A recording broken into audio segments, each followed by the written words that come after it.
Halo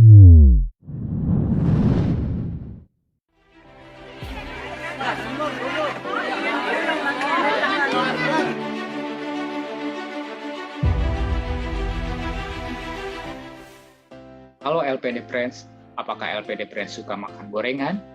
Ya, pisang goreng, ubi goreng, tahu goreng, semua makan yang digoreng. Semua yang digoreng. Namun, beberapa minggu atau bulan kemarin, harga minyak kelapa sawit naik hampir 2 kali lipat. Pedagang gorengan menjerit karena biaya produksi semakin tinggi. Ibu-ibu menjadi panik. Semua orang-orang memborong minyak goreng sawit yang tersisa di rak-rak supermarket, sehingga terjadi kelangkaan minyak goreng sawit di pasar di berbagai daerah. Kondisi ini disebut sebagai FOMO atau Fear of Missing Out. Orang-orang menjadi takut kalau tidak kebagian sehingga menimbun stok di rumah. Mungkin di antara LPD Friends bertanya-tanya, kenapa negeri penghasil minyak kelapa sawit nomor wahid di dunia menguasai 58% pangsa pasar minyak sawit global dengan tutupan perkebunan kelapa sawit terluas seantero jagat yang mencapai 16 juta hektar lebih bisa sampai kekurangan minyak goreng sawit? LPD Friends perlu tahu bahwa harga minyak goreng kelapa sawit ditentukan oleh harga CPO atau crude palm oil sebagai bahan dasar minyak goreng sawit.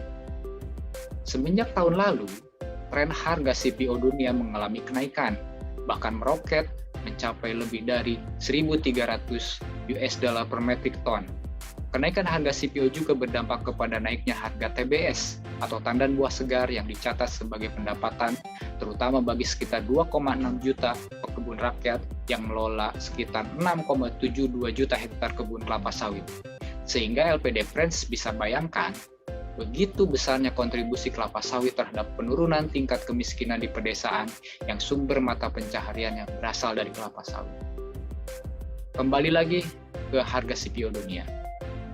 Hal ini juga dipengaruhi oleh pergerakan harga minyak nabati lain dan pola konsumsi di negara-negara tujuan ekspor seperti Tiongkok, India, dan Uni Eropa. Karena selain sebagai minyak goreng, CPO merupakan bahan dasar bagi berbagai ratusan produk, mulai dari lipstick, shampoo, hand sanitizer, maupun coklat.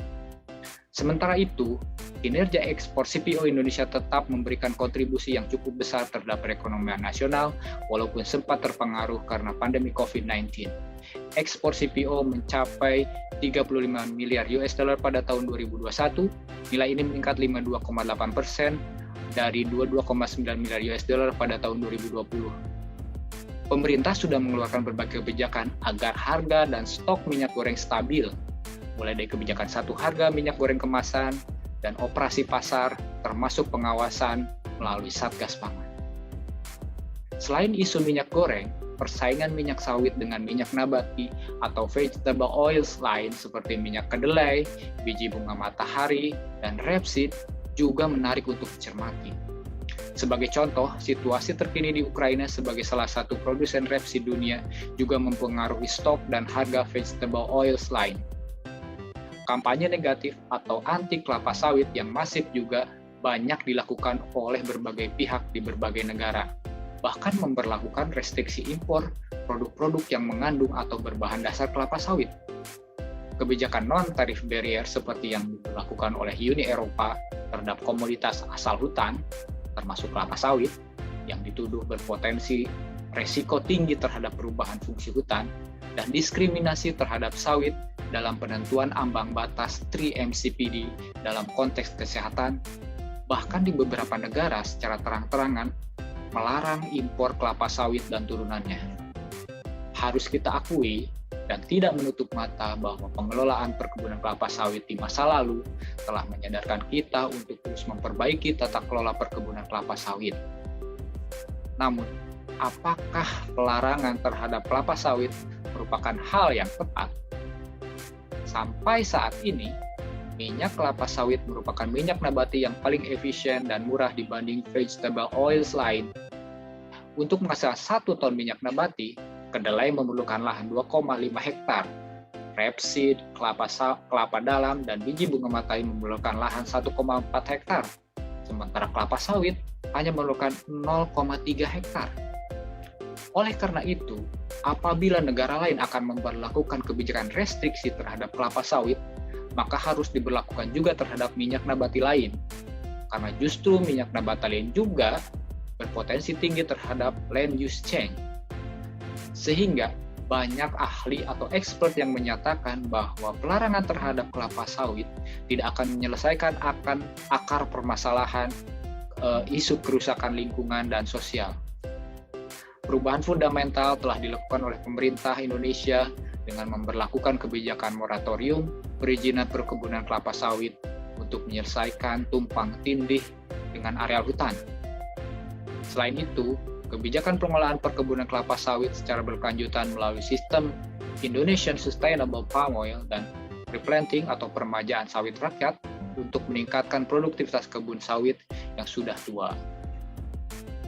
Hal-hal tersebut membuat saya tergugah dan tertarik untuk menjadikan sebagai topik penelitian atau bahan kajian bagaimana pengelolaan perkebunan kelapa sawit yang baik dan benar sesuai dengan prinsip-prinsip berkelanjutan global seperti UN SDGs, terutama bagaimana proses pengambilan keputusan baik di level nasional maupun di arena internasional, sehingga dapat berkontribusi langsung terhadap pembangunan Indonesia dengan melanjutkan studi ke jenjang yang lebih tinggi melalui sektor yang saya tekuni saat ini di bidang pengambilan kebijakan pertanian dan ekonomi.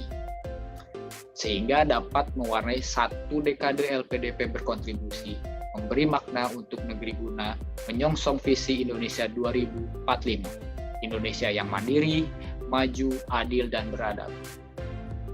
LPD Friends pun dapat berkontribusi dengan tetap kritis menyikapi hal-hal tersebut untuk tidak cepat percaya akan isu-isu negatif yang beredar dan mencari informasinya dari sumber-sumber yang terpercaya atau faktual terkait isu kelapa sawit. Saya Edwin Mahathir Muhammad Ramadan, PK 181, Bumi Amerta. Terima kasih.